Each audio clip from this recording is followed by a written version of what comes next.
Hi, it's Steve. Today we'd like to show you how to change the drum baffle on your front load washer.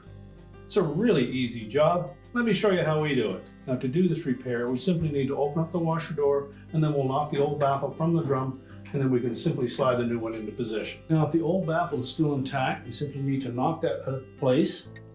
And to do that, we're going to push it straight towards the back of the drum and give it a good sharp strike with the palm of your hand. And if that doesn't break it free, then we'll use a rubber mallet.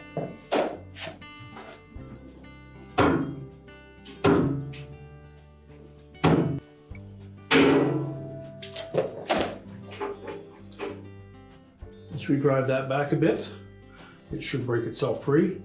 There's typically a small plastic portion here that will break off. So make sure you remove that from inside of the drum. And then we'll look at these two little spring-tight tabs that are part of the surface of that drum. We want to make sure that we have those pulled up just slightly. When we install that new baffle, this portion will butt up against those little spring tabs. So just take a flat blade screwdriver and just pry them up gently.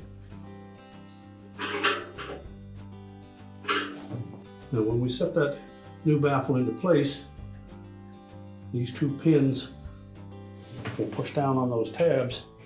As we pull it forward, those two pins will drop into the space between the raised portion and that slanted portion. So line up these 6 tabs with the slotted openings. The shorts flush from front to back.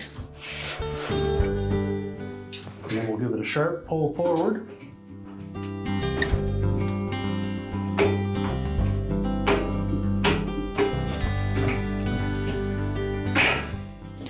And that should lock it in place. We can now close the washer up. And your repair is complete.